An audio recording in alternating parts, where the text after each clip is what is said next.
मेरे सभी सुनने वालों को मेरा प्यार भरा नमस्कार। आशा करती हूँ मेरी बातें आप सबको पसंद आई होंगी। तो आज मैं आप लोगों को अपने भाई बहन के साथ खेलने के क्रम में हुई एक दुर्घटना के बारे में बताना चाहती हूँ। हम सब भाई बहन छुपन छुपाई खेला करते थे। छुपन छुपाई ही क्या, बहुत सारे खेल खेला करते थे। छुपन छुपाई उसमें से एक था। हम लोग क्या करते, दरवाजे के पीछे, बेड के नीचे, किसी भी कमरे में कभी चादर ओढ़ के बैठ जाया करते थे और इस तरह से हम लोग खेलते थे। हमको ढूंढ लेने पर हम चोर बन जाते, लेकिन ये तरकीब बहुत दिनों तक काम नहीं आई, क्योंकि सबको पता था ये छुपने की जगह है। तुरंत सब एक दूसरे को ढूंढ लेते थे। अब गेम को कुछ एक्साइटिंग बनाया जाए, तो हम लोगों ने शुरू किया अपने पड़ोसियों के घर में छुपने की। पड़ोसी बड़े वेलकमिंग थे। वे हमें आसानी से अपने घर में छुपने दे दिया करते थे। छुपने दे दिया करते ही नहीं थे, वे बता देते थे, वहाँ जाकर छुप जाओ, वहाँ जाकर छुप जाओ।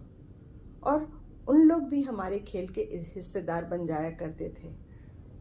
हमारा नाना के घर के आगे एक छोटा सा पुल था, गड्ढा, जिसमें बहुत सारा पानी जम जाया करता था। अभी गर्मियों में थोड़ी सी बारिश होने के बाद उसमें पानी जमा हुआ था और हम लोग खेल रहे थे। मुझे एक तरकीब आया, क्यों ना उस गड्ढे के पानी को पार करके सामने वाले घर में जाकर छुप जाया जाए। सो मैं गड्ढे में उतर गई। उतरकर पार होने लगी। पार होने के क्रम में मेरा पैर स्लिप कर गया और मैं गिर गई। ठीक है, गिरने की बात नहीं थी। मैं फिर उठ गई। उठकर दौड़कर छिपने जाने लगी। फिर मैं गिर गई। अब लगा कि ये तरकीब फेल करने लगा है, तो इस गड्ढे में से नीचे तो उतर गई थी, अब ऊपर आना चाह रही थी, आ ही नहीं पा रही थी ऊपर। हर हाल में मुझे गड्ढे के उस पार जाना ही था और लंबा रास्ता तय करके फिर वापस हमें आना पड़ता। लंबा रास्ता कौन तय करता है, इसीलिए छोटे रास्ते को चुनना सही समझा। ऊपर नहीं आने के क्रम में मैं बहुत डर गई। डर के जोर जोर से रोना शुरू कर दी। मेरा रोना तो सबको सुनाई दे रहा था, लेकिन कहाँ से रुलाई आ रही है ये कोई नहीं समझ पा रहा था। तभी अचानक कुछ लोग उधर से गुजर रहे थे। उन्होंने कहा, अरे बच्ची गड्ढे में गिर गई। फिर जैसे तैसे करके हमें गड्ढे के उस पार किया गया और फिर लंबे रास्ते को तय करके मैं घर आ पाई। इस तरह से कई घटनाएं थी और सब उस दिन मुझे देखकर हंस रहे थे। और जाओ छुपो, उधर जाओ, जांता वाली के यहाँ छुप जाओ, जो कि हमारे घर के सामने रहा करती थी। वो सिलबट्टे और जाते की कुटाई करती थी। उसके घर में बहुत सारा सिलबट्टा और जाता रखा रहता था, लेकिन वो लेडी बहुत अच्छी थी। वो हमारे घर में काम भी कभी कभी किया करती थी। काम जब बहुत ज़्यादा हो जाता था तो वो हेल्प करने आया करती थी। और उस दिन मैंने एक सबक ली, कुछ भी करो, ऐसे रास्ते पर नहीं चलना जहां पर खतरा हो। और दूसरी बात, लंबे रास्ते से कभी घबराना नहीं, क्योंकि कभी कभी लंबा रास्ता ही मंजिल की ओर हमें लेकर चलता है।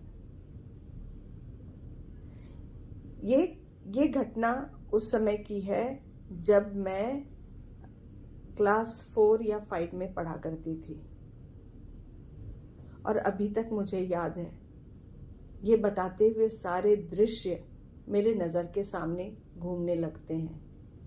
वहाँ पर एक और चीज़ थी, जलेबी के बड़े बड़े पेड़ थे।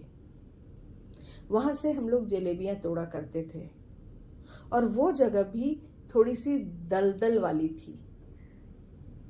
एक लाइन से जलेबी का पेड़ था और उसमें जलेबी लटका रहा करता था। वो पककर कभी कभी लाल हो जाता था, कत्थई कलर का हो जाता था और इतना अच्छा लगता था उसको खाने में। उसके मोटे मोटे बीज होते थे, मीठे लगते थे, लेकिन सब यही कहकर डरा देता था, ज़्यादा मत खाओ, खराबी करेगा। और सचमुच वो जलेबी ज़्यादा खा लेने से नुकसान भी करता था। तो हम लोग दोपहर में जलेबी भी तोड़ने जाया करते थे। वो दूसरे का कंपाउंड था, दूसरे नाना जी का कंपाउंड था। वहाँ पर हम लोग जाकर जलेबी तोड़ा करते थे। कोई कुछ नहीं बोलता था, आराम से हम लोग जलेबी तोड़ते थे, अमरूद तोड़ते थे और साथ में बैठकर हम लोग मिल बांट कर खा लेते थे। तो ऐसा था हमारे गांव का समाज, जहाँ पर हर चीज़ लगता था जैसे फ्री में मिल रहा हो। और बहुत मिलनसार लोग थे, बहुत अच्छे से रहते थे। घर के आगे, घर के पीछे, वो छोटी सी खिड़की जहाँ पर बैठकर मैं घर के पीछे का रास्ता निहारा करती थी। उस समय गाड़ियाँ नहीं होती थी, लोग पैदल आया जाया करते थे। उन्हीं लोग को देखते हुए मेरा दिन कट जाता था और ये बहुत अच्छा लगता था। तभी से मुझे आदत लगी बैठकर लोगों को रास्ते पर आते जाते निहारना, देखना, उनके बॉडी लैंग्वेज को पढ़ना। तभी से आदत लगी और अब तक ये आदत कायम है। आज बस इतना ही। आज के बाद कल कुछ और। सुनने के लिए धन्यवाद।